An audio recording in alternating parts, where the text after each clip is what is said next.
This is The Good Show. My name's Surinder and I'm a military spouse.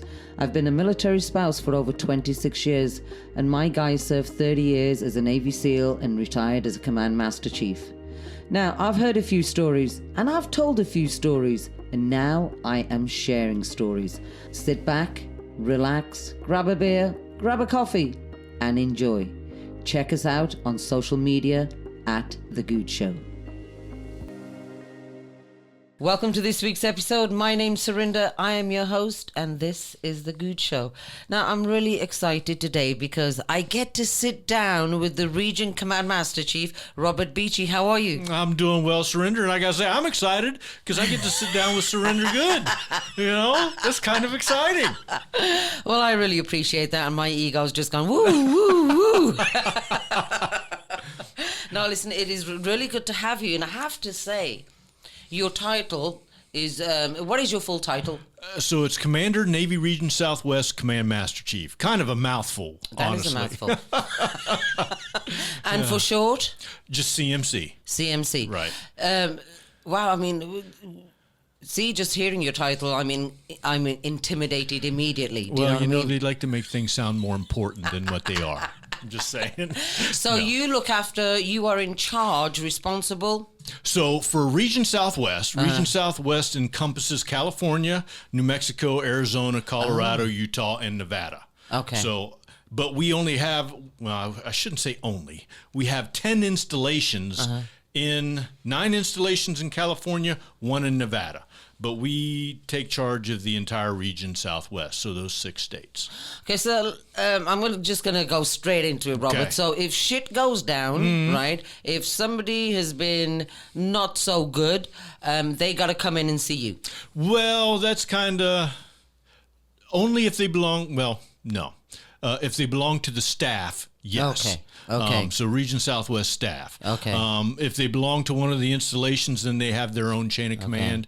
You know, they go see their own CMC. You know, we'll get told about it. We'll be notified about what's going on, but they still, you know, report to their own chain of command. But you never want to go see your CMC. It depends on what for. Oh, well, that's true. Yeah, it depends on what for. I mean, I love seeing my CMCs. I love seeing all my CMCs. And I take pleasure in going to their installations and seeing their installations, too. So... Actually, I guess, you know, I'm thinking about my guy. Right. And I remember a couple of times he's coming home and he's like, shit. I've had those days. And I'm like, oh, it must be really bad if you're going in to see CMC. Let's start at the beginning. Okay. How old were you when you joined the Navy? So I did not join the Navy immediately after high school. I joined the workforce. Okay. So it was about 1.5 years before I made the decision, you know, I'm looking for something else. Okay. So I joined the Navy when I was 19. What made you pick that branch? So Navy wasn't actually my first choice. Oh, interesting. So I originally wanted to be a Marine. Okay. So I was working construction, you know, in the civilian world, and quickly realized that I did not want to look like I was 65 years old when I was 30. Yeah. You know, yeah. Although it was a great job, I loved it. You know, I worked with my hands, I worked outside, and I really enjoyed it. Takes its toll. Right. But so we had local recruiters, you know, down in, so my hometown was population 750. Wow. Yeah, we were tiny. Where is that hometown? That is Grantsville, Maryland. Oh, Most okay. Marylanders have no idea where that's at. Okay. But the biggest town that, you know, would support a mall and you know, I don't want to say big city, but, you know, more of the economy type stuff, right, was about 20-minute drive away. So I would go down, you know, on my free time. That's where the recruiters were at, the local mall. So I would go down and I'd walk in and I'd look in the Marine recruiter's office and there was no one there. Oh. You know, so I did that about 3 or 4 times. Okay. And of course, the Navy recruiter's office is right across the hallway. And he saw me each and every time. And about that 4th time, he popped his head out and he says, "Hey, you looking for them?" I was like, "Sure am." He's like, "They're never here." I was like, "Why don't you come talk to me?" And well, the rest is history. Now, how long have you been in? 30 plus years. I crossed 30 years in January, this last January. Wow, congratulations. Thank you. And honestly, it's been a blink of an eye, to tell the truth. It really has. But when you joined, okay, let me ask you about the Marines. You wanted to go. You were gravitating towards the Marines. Did you know anything about the Marines? Just, their fighting spirit, Okay. their honor, their integrity. Okay. That is what led me to the Marines. Okay. So, and I am, deep in the faith, so I've always been God, Yep. country, so, and I'm also a firm believer. This is one of the beliefs that I hold true to, is that I am where I'm supposed to be at. So it was meant for me to join the Navy and not the Marine Corps. So Let's talk about your experience. You joined the Navy. Okay. I'm assuming that you probably don't really have any idea like what it's actually going to be. none. Talk about your experience. Okay. First night at boot camp, I didn't think these stories were true. First night at boot camp, the RDC throws a trash can down the middle of the aisle for wake up call. So at that point, I'm like, oh my, what did I actually get myself into? What's the RDC, or who's the RDC? Oh, the recruit division commander. Okay. So okay. he's the guy that's training us to be a sailor. Okay. Right. So, but boot camp was interesting. Nothing like I had ever experienced. But I made some really good friends. Okay. Outstanding friends. Kept up with most of them throughout my time in the Navy. Many of them did their first tour separated. I mean, that was my plan. Honestly, do my first tour separate. That way when I go get that civilian job. Hey, will somebody grab that phone? It happens. That way I could check that box that said military experience, when I put my application in to become a state trooper, because that's what I wanted to be. Oh, wow. Yeah. Okay. So you just, but okay, you signed the paperwork, you joined, you did your time, and then, what made you decide to stay? So there was a combination of two things. When I re-enlisted for the first time. So, like I said, I wanted to be a state trooper, and the Navy had this thing they called Master at Arms. Okay. So, I back then when I did it is not like it is today, where you sign the contract when you come in to be a Master at Arms. You have to be a returning serviceman. So, and back then you had to be eligible to put on or be promoted to petty officer, third class. So, towards the end of my first tour, I was about 30 days away from separating the Navy when the Navy finally said, okay, we'll let you go be an MA. Oh, wow. So that was one thing. And then, I just had my first daughter, my first wife. We just had our first daughter. So I was like, maybe now might not be the best time to, get out and try to find employment. Let me, as a parent, as a dad, active duty service member, it's gotta be difficult leaving your family at home. And I know a lot of guys don't want to talk about how they feel about that. Tell us. Oh, I'll tell you right now, I'll wear my emotions on my sleeve. There's no hiding it when it comes to me. And I mean, it's tough. Yeah. It absolutely is tough. And when you're gone, when you're either deployed, because I've deployed on ships and I've deployed to the Middle East. So, I mean, either one, it's tough being away. You never get enough phone call time. You don't see enough pictures. Yeah. You just don't ever get enough. It's not like coming home every single night. And you kind of have to numb part of yourself to that to be able to make it through the deployment. What do you wish spouses on this end knew that would make it a little bit easier for the active duty service member? I will say the majority of the spouses do what they should be doing. They keep in contact, and it's just the nature of, especially being in the Navy, especially when you're underway. I will say when I was deployed to the desert, it was actually easier to keep in contact.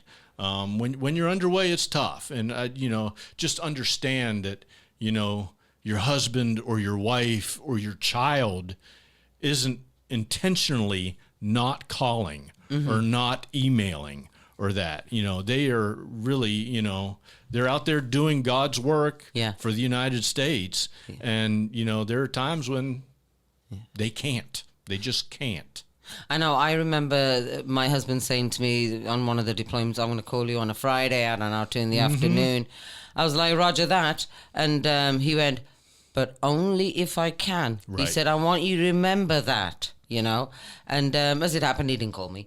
So I thought, okay, only if you can. I got it. But I would have been devastated if I had expected and not understood that, he's just not in a place where he can. And I think that's where service members kind of do a disservice to their spouses as well. I mean, they don't make it clear, like, hey, I may not have that ability at that point in time. In today's day and age, we take phone calls for granted. We take emails for granted because they're right there at our fingertips. Yeah. And when you step on board a ship that pulls away from the pier, you go back in time about 40 or 50 years. I was just talking to some young couples at a seminar, and I explained to them that I'm an old school spouse, and I made the mistake of saying, hey, before internet, and then I was like, no, well, we had internet. I remember when internet was first born. But I remember the days of where you wrote the letter, you mailed the care package, and it was maybe a pain in the ass to have to do that, but nothing beat getting the response back if you got a letter back. And again, it was if you got a letter back, because you can't be responsible for the mail. But having something tangible in your hand to read, it was good, I agree. And the other thing about it, and I said this to the younger couples, I said the most important thing about that is that, see, whatever you were pissed about, whatever that argument you're having that you shouldn't be having, you continue that through a deployment because you have that communication. Right. And I just think it's the worst fucking thing you can do. It is instant gratification. Yeah. And we have gotten, as a society, I believe, that we have gotten way too used to instant gratification. Yeah. No, yeah, you are so right. I'm just chuckling because, a girlfriend of mine, we were working out the other week, and then the next day I saw her looking up Sono Bello, and I was like, okay, what are we doing here, I'm like, that's instant gratification.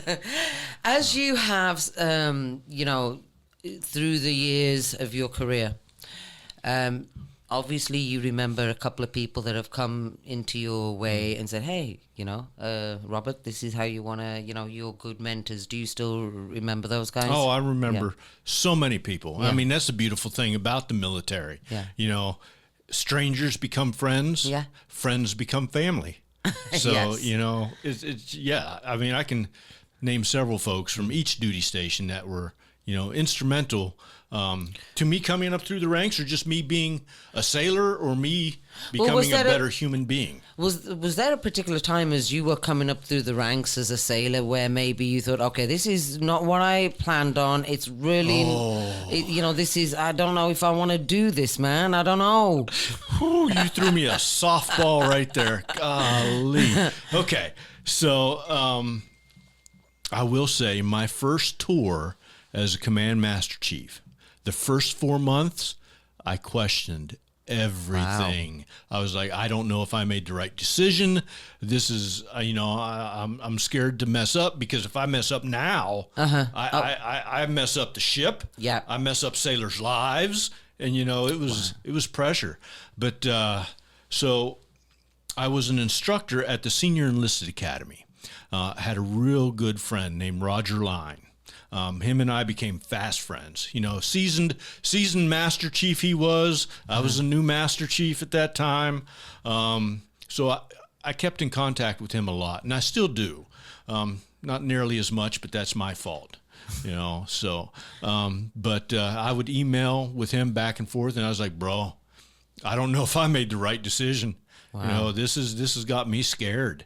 And he told me, if you don't feel like you have your feet underneath you after 4 months, call me.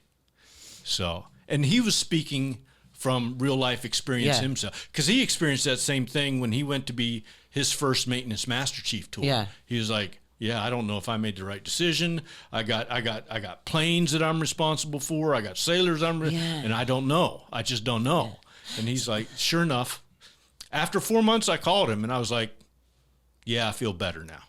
You know what's crazy is, as you're telling me this just now, and you know, I've always said, I mean, I'm a really ignorant Navy wife, right? I doubt that. I highly doubt that. Hey, listen, man, somebody came up to me once and they went, this is true story. Right. They came up to me and they were like, hey, you know what team's your husband in? And I stood there and I was like, he's in 5. And somebody walked by and they went, no, he's in 1. I was like, oh, okay.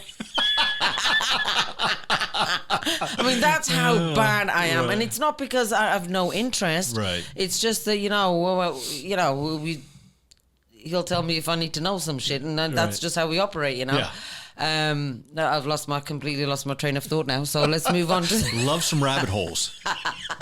Let's move on to my next. We were actually talking. This is a good segue because talking about leadership. What are the most important leadership qualities you've observed in successful officers or chiefs? So the first, I'm going to say humility. Yes. You know, you have to be humble. Humility just leads to, if you think of it like a pyramid, you know, I would put humility as the base. If you don't have humility, you ain't going to have the rest of it. Mm-hmm. You know, we've all seen that leader who was not humble. Mm-hmm. And I would say that they were leadership ineffective. Yeah. So, the second, and I'm about to cuss, is give a shit factor. Yeah. You have to care. Yeah. You know, you absolutely, because I mean, sailors, you know, enlisted or officer, can see right, if you don't care and you're in it for yourself, they ain't coming to you. Mm-hmm. They're not. Mm-hmm. So those two right there top my list. You have to be humble and you have to care. Humility, I mean, that is a great one, and the number one thing, you know, that you hit on. What do you say, or how do you guide somebody towards that? Because I mean, we've both tough, met people. Yeah, it's tough. Yeah, I mean, that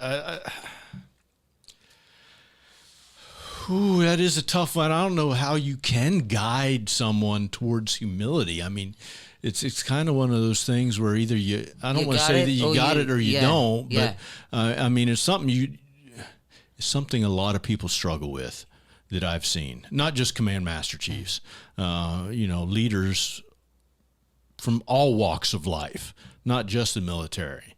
You know, I think like I said, you've got to care and you've got to want what's best for, you know, and I'm going to put it in Navy terms. You got to want what's best for the Navy, for your command, and for your sailors. You know, you got to take you out of the equation. So.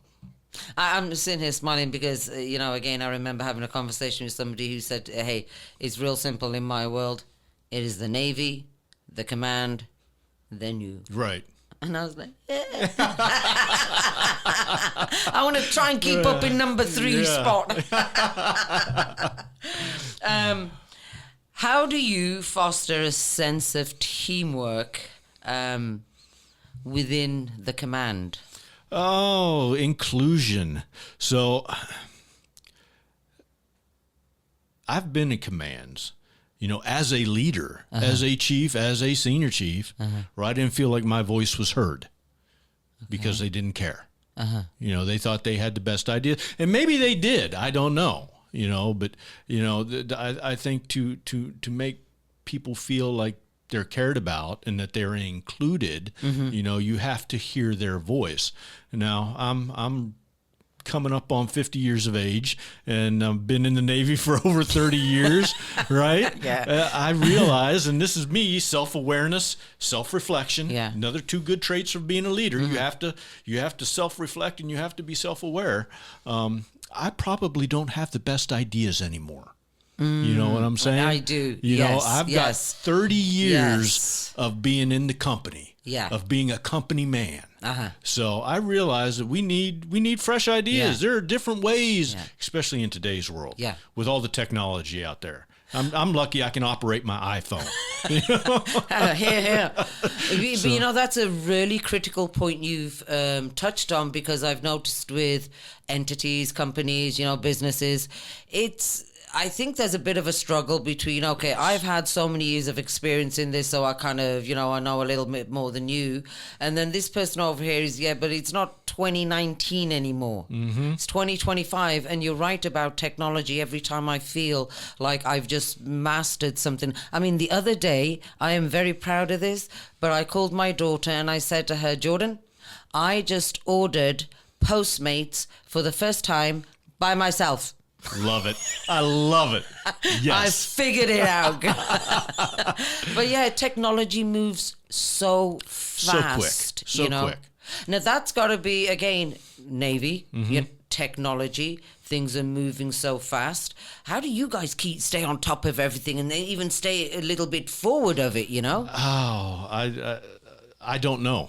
I don't know how we stay on top of it or stay ahead of it, because everybody's talking about Chat GPT and AI and all this stuff. And I've had very little exposure to it. Not going to lie. Very little. It scares me a little bit, I have to be honest with you.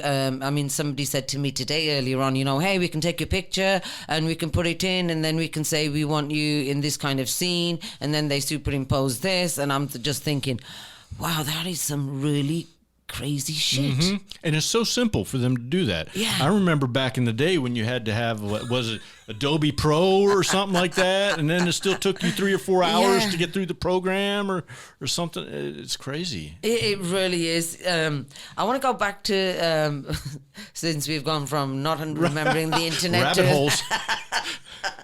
What are some of the most rewarding experiences you've had in your career? Oh, I will say that I haven't had a bad duty station yet. And some people may think it's a bad location or a bad command, but I really haven't. I've had poor leadership at times, but I've never had a bad command or anything like that. So I will say my most rewarding tour was when I was an instructor at the Senior Enlisted Academy. Okay. That was, it was... all our staff were senior chiefs or master chiefs, so you're going to work in a chief's mess every single day. Our director was a command master chief, and all our students were chiefs, senior chiefs, and master chiefs. Wow. So it was quite an amazing thing to sit back and watch and be a part of, because it was just chief's mess every single day.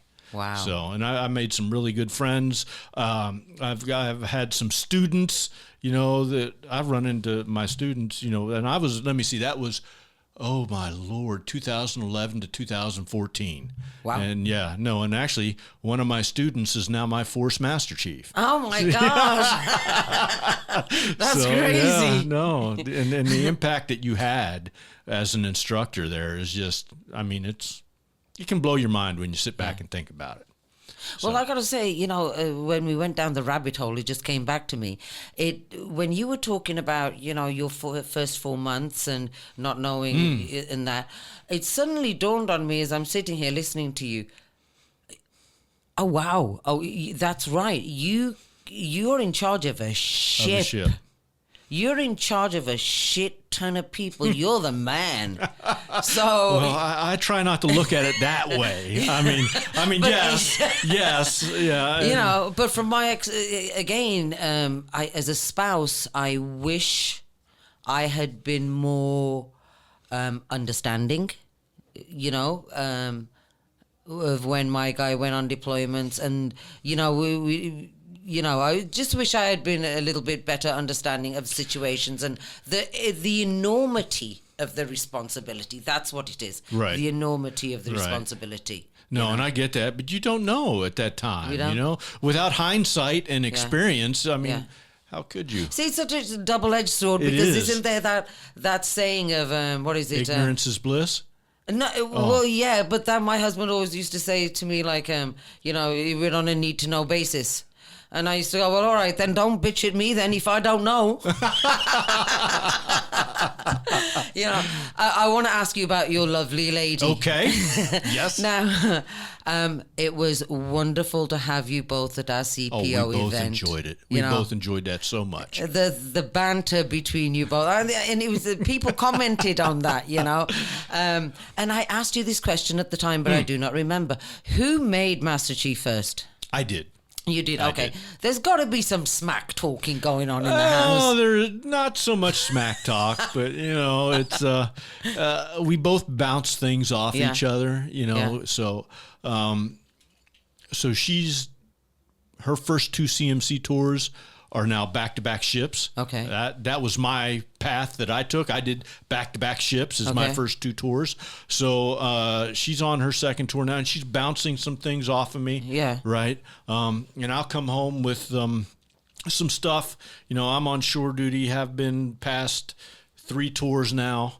You know, a shore duty type CMC job, and I'll bounce some things off of her, Yeah. you know, that she's seen prior from Yeah. her shore duty Yeah. tours. So, you know, it's a give and a take. Do you guys?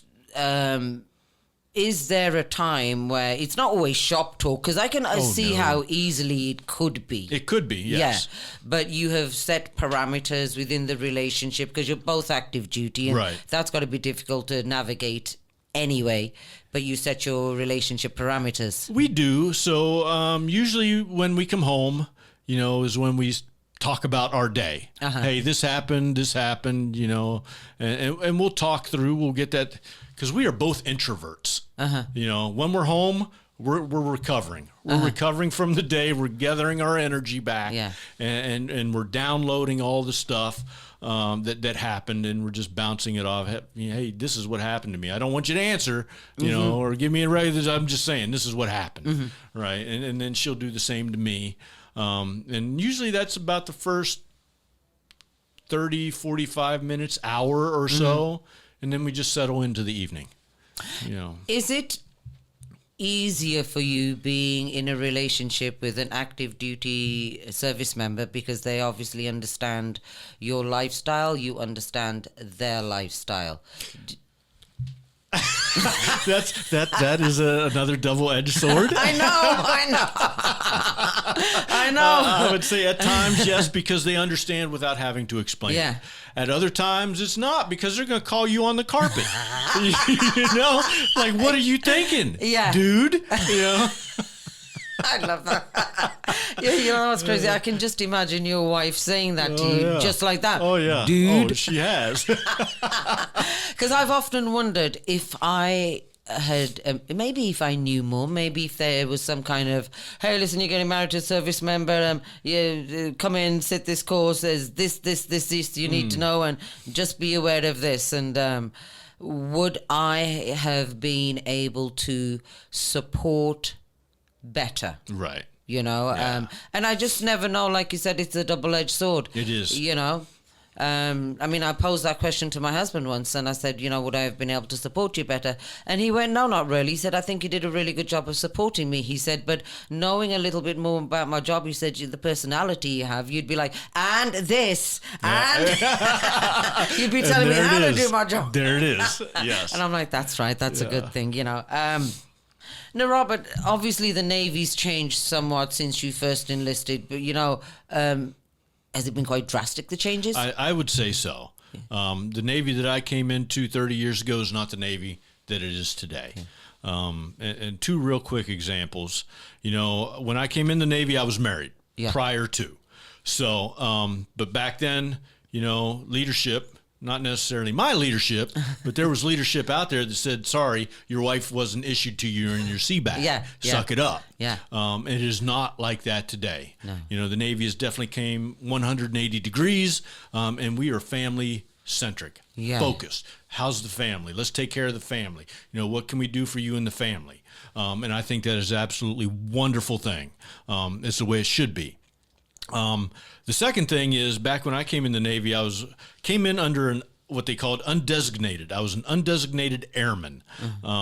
So, and that just means that I could do anything that my leadership wanted me to. I wasn't stuck to doing just one rating. Yeah. I was a jack of all trades in their eyes.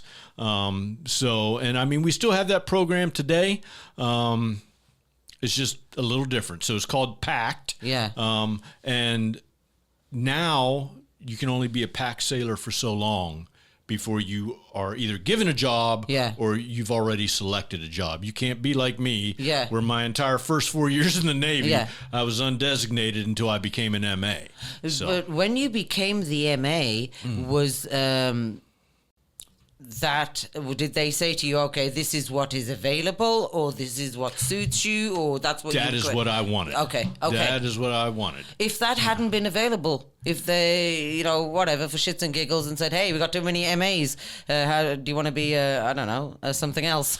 I would have seriously, depending on what they offered, I would have thought about it. Yeah. I would have thought about it. So now when you come in, there is no more 4 years of undesignated. Not that long. Yeah. I mean, you still can come in undesignated as a PACT sailor and kind of feel out what you want to do, and then you can ask for that job if the Navy has it available. But there's no more of that 4 year. Yeah, it was rough. It was rough. Yeah, okay. So. I mean, but basically, what it sounds to me, to be honest with you, is like you were, like you said, jack of all trades. Right. Just hey, go do that. Hey, go do that. But at least, I mean, you getting time for it and all the rest absolutely. of it. I was getting a paycheck. I was getting sea duty time. It looked like I said at the time I wasn't too pleased with it. Yeah. But looking back on it is exactly where I needed to be when I needed to be. Hey man, it probably kept you out of a lot of trouble as well, didn't it, Robert? It did. It absolutely did. Listen, it has been awesome having you on the show today, and I just feel like the time has been really short. It feels like it passed quickly. Yeah. There's a couple of. I want you to consider coming back on again at a later date, because we've got quite a few more questions. But today, thank you so much. Oh, thank you. It's been my absolute pleasure. This has been Robert. Wonderful.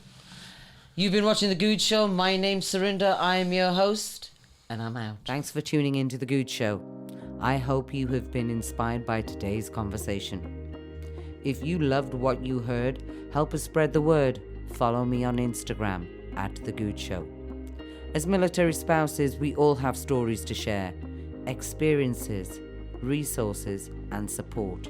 I want to hear your story and highlight your business. Let's connect, DM me, or visit surindergood.com to share your journey. Until next time, take care, stay inspired, and keep doing good things.